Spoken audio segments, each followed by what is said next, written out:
শুভ সকাল বন্ধুরা, আশা করি সকলেই অনেক অনেক ভালো আছেন। আজ আমরা সকাল সকাল বেরিয়ে পড়লাম নতুন একটি গন্তব্যের উদ্দেশ্যে, যার নাম ঐতিহাসিক রাংকুট বনশ্রম বৌদ্ধ তীর্থস্থান, যেটি অবস্থিত রামু কক্সবাজার। এখন বাজে সকাল 11টা আর আমরা অলরেডি তীর্থস্থানের মেইন গেটে পৌঁছে গিয়েছি। গেট থেকে জন প্রতি 20 টাকা করে টিকিট। তো আমরা টিকিট নিয়ে অলরেডি ভিতরে ঢুকে পড়েছি।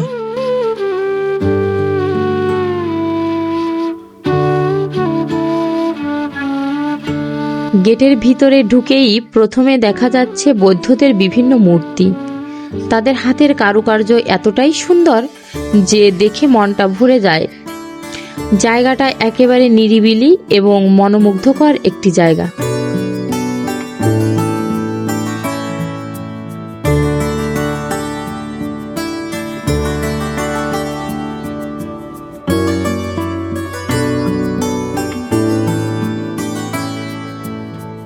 তো চলুন এবার রাংকুট বনাশ্রম বৌদ্ধ বিহারের ইতিহাসের পাতা উল্টে দেখা যাক।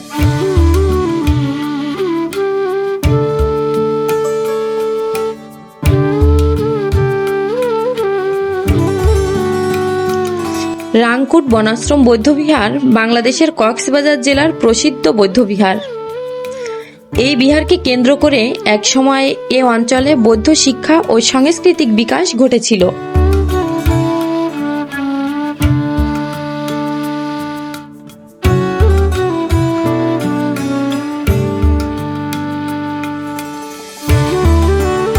মৌর্য বংশের তৃতীয় সম্রাট অশোক এটি স্থাপন করেন 268 খ্রিস্টপূর্ব।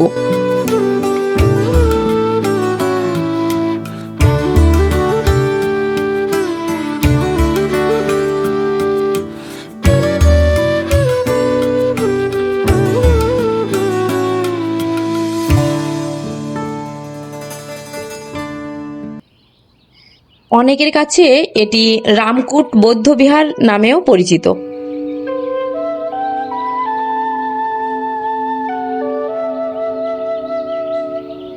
রামুতে আরও 30টি বৌদ্ধবিহার থাকলেও এটি বৌদ্ধ ধর্মাবলম্বীদের কাছে অধিক গুরুত্বপূর্ণ।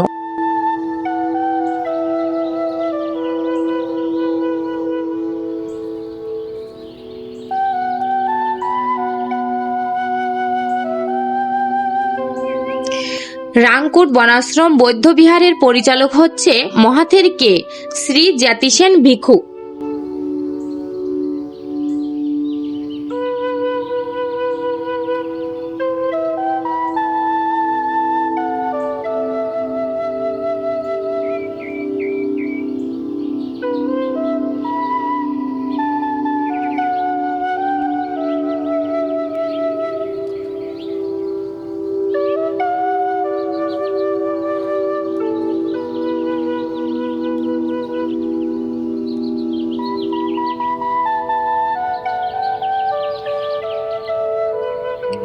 তো এখন আমরা যাব রাংকুট পদ্মবিনা ঝুলন্ত ব্রিজে।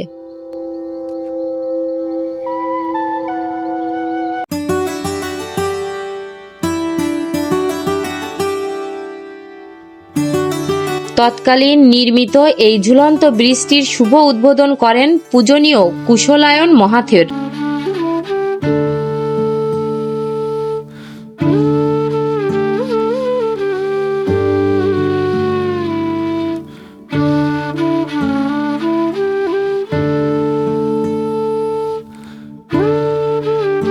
আমরা আছি এখন রাংকুট পদ্মবিনা ঝুলন্ত ব্রিজ। তো ব্রিজটা পার হয়ে আসতে পরানটা ধুকপুক ধুকপুক করছিল, কিন্তু আসলে অতটা ভয়ঙ্কর কিছু নাই, ভয়েরও কিছু নাই, কারণ খুব জব্দ এবং মজবুত ভাবে এটা তৈরি করা হয়েছে। তো আমরা ওটা পার হয়ে এপার চলে এসেছি। এখন আমরা আছি মিরাক্কেল গার্ডেনের সামনে। তো এখন প্রবেশ করব সামনে মিরাক্কেল গার্ডেনের ভিতরে। তো চলো সামনে কি আছে।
তো আজকের ভিডিওটি আপনাদের কাছে কেমন লেগেছে লাইক কমেন্ট শেয়ার করে অবশ্যই উৎসাহিত করবেন।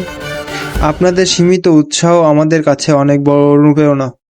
এরকম ভিডিও নিয়মিত পেতে পেজটিতে অবশ্যই ফলো দিয়ে সাথে থাকবেন। ধন্যবাদ।